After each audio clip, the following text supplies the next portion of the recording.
existo.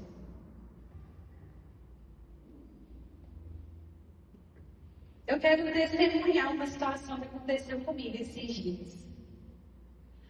Tem 8 anos que eu venho pregando a palavra.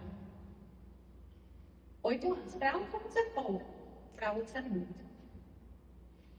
E ali dentro desses 8 anos, há uns 2 anos atrás, eu fiquei um tempo sem pregar. Do nada, os convites pararam de aparecer, assim. Eu acho que Deus, ele faz isso. De vez em quando ele dá um banco, né, pra gente. E aí eu nem tinha reparado que eu estava pregando. Eu tinha tido menino e tudo mais. E aí um dia eu estava lavando a louça lá em casa. E aí eu parei para pensar, nossa Senhor, faz muito tempo que eu vou pregar. Aí eu falei, por que, Senhor? Mas sei lá, lavando a louça, conversando com Deus. Por que, Senhor? Que faz tempo que o Senhor me leva a pregar. Tem alguma coisa que o Senhor quer me ensinar com isso? E aí fiquei lá. Fui lá clamando o Espírito Santo. E aí o Senhor foi. Aí passou um tempinho, o Senhor falou comigo. Eu fiquei bem caladinha, porque eu sabia que o Senhor estava falando. Aí eu lá caminhando, meu prato cheio de espuma. E o Senhor falou assim, Lara, minha filha amada. E eu fiquei esperando o resto. E ele não falou mais nada. Lara, minha filha amada. Eu falei, uai, Senhor, não entendi nada. Não tem mais nada para me falar. Silêncio, não falou mais nada. Falei, então tá bom, guardei essa informação. Uma semana depois, eu fui servir no retiro da intercessão. E lá na intercessão desse retiro, eu fiquei lá atrás assistindo a pregação de uma menina. E a menina virou no começo da pregação dela e falou assim, se eu perguntar para você hoje, quem é você? E ela saiu perguntando ao povo, quem é você? Aí eles falavam, eu sou engenheiro, eu sou isso, não sei o quê. E eu lá do fundo comecei a responder essa pergunta na minha cabeça. E aí eu comecei a falar, eu sou esposa do Alexandre, mãe da Tereza, eu sou pregadora, sou missionária, sou isso, sou aquilo. Respondi, dei meu currículo para Deus. E aí, quando essa menina terminou lá de falar com as pessoas, ela falou assim, todo mundo respondeu errado. Pregador é o seu ministério. Engenheiro é o seu trabalho. Ser esposa é a sua vocação. Isso não é quem você é. O que você é filho amado de Deus. Na hora que ela falou isso, Deus me levou lá na pia de casa uma semana atrás. Quando eu perguntei para o Senhor, por que eu não estou pregando? E ele disse para mim, Lara, filha amada de Deus. Aí o Senhor também me levou em outra situação da minha vida. Ele falou assim, me levou lá na pia e depois me levou na Lara de uns 7 anos atrás. Recém-convertida, louca de amor por Jesus. Um dia eu estava trabalhando, eu era estagiária lá no Estúdio Metro. E aí estava todo mundo conversando lá dentro do escritório. E aí surgiu uma pergunta lá, ela falou assim, se você pudesse escolher alguém que você quer tomar café hoje, quem você escolheria? Uma pessoa do mundo, qualquer pessoa, você pode escolher. Aí ele começou a falar, sei lá, Barack Obama, sei lá mais quem, sabe, famosa, poderosa. E aí eu fiquei lá na minha cantinho lá e fiquei pensando. Aí eu não respondi. Peguei meu carrinho, meu Up, lá do lado tinha uma padaria. Aí eu fui lá na padaria, comprei lanche para 2 croissants, 2 colas, 2 pães. comprei tudo doce. Aí fui lá em casa, vi nas coisas do meu irmão era coordenador do grupo de oração. E ele tinha a chave da capela da Michelle. Eu fui lá e peguei a chave escondida. E fui lá para a capela da Michelle. Aí eu abri o Santíssimo. Coloquei uma toalha no chão. Coloquei todo o café. E aí eu olhei para Jesus e disse: Jesus, eu escolhi você para tomar café comigo. E aí eu tomei café com ele. Aí Jesus falou para mim naquele dia assim: lembra, filha, como você era? Você nunca mais tomou café comigo. Lembra, filha, se nessa época alguém te perguntasse quem você é, você respondia que você era filha amada de Deus. E agora a minha resposta não era mais essa.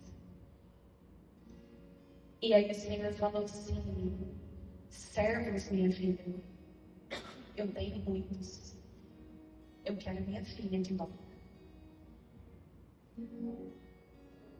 Então hoje, para a gente começar a falar de propósito, para a gente começar a entender por que eu existo, para você começar a entender por que você existe, você tem que primeiro lembrar que você é. Você tem que primeiro lembrar disso, porque para você entender o seu propósito, você não pode esquecer de quem você é. Não pode. E a primeira coisa que o Senhor queria que eu falasse aqui era isso. Você é filha amada de Deus.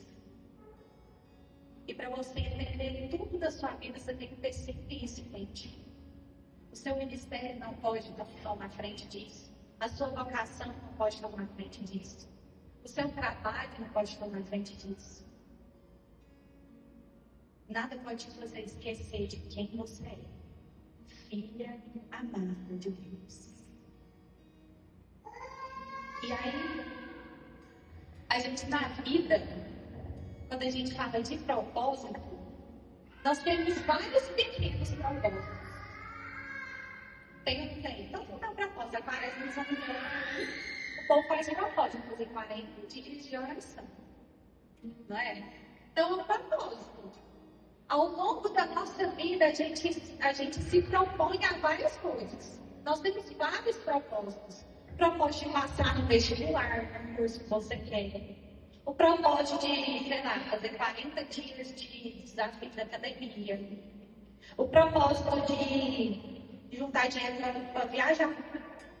Sei lá, o propósito de conseguir aquele trabalho que você quer. E aí, esses pequenos propósitos, eles fazem parte da vida. Só que existe um propósito maior, que é o propósito comum de todo ser humano. É o propósito maior da nossa vida. E é o meu propósito e o seu também. Os pequenos propósitos que a gente tem podem ser diferentes. Mas todo ser humano tem um mesmo propósito maior de vida. Que é, quando eu entendo que eu sou filha amada de Deus, eu também entendo que eu tenho para onde voltar. E o propósito de todo ser humano é voltar para a casa do Pai. Esse é o propósito maior da minha vida e da sua. Voltar para a casa do Pai. É por isso que você tem que entender que você é filha amada. Para você entender que você tem para onde voltar. E durante toda a sua vida, esse propósito maior tem que guiar as suas escolhas, a sua vida e todos os outros pequenos propósitos. Sabe os pequenos propósitos da vida que eu acabei de falar? Eles têm que cooperar para um propósito maior, que é voltar para a casa do Pai. Se os pequenos propósitos da sua vida não cooperarem para um propósito maior, você nunca vai conseguir ser feliz. Não vai. Porque a gente se frustra em muita coisa na vida. Quem aqui, gente, eu sou mestre. Eu começo na academia. E eu posto e faço assim, um compromisso. Eu falo, agora, vocês vão ver. Aí do no mês que vem, se um menino da minha casa gripar, entendeu? Se eu, por um acaso, gripar, já não. Então, tem muitos propósitos pequenos da nossa vida que às vezes a gente se frustra. O que vai fazer você continuar feliz quando os pequenos propósitos da sua vida se frustrarem? Continuar olhando para um propósito maior.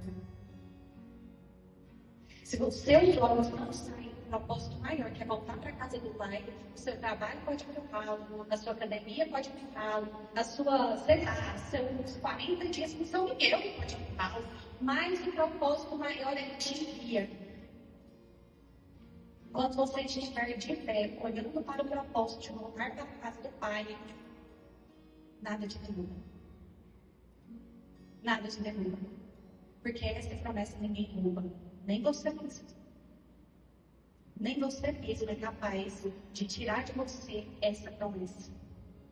De ter um lugar para voltar. Você pode esquecer às vezes. Mas esse lugar permanece aí.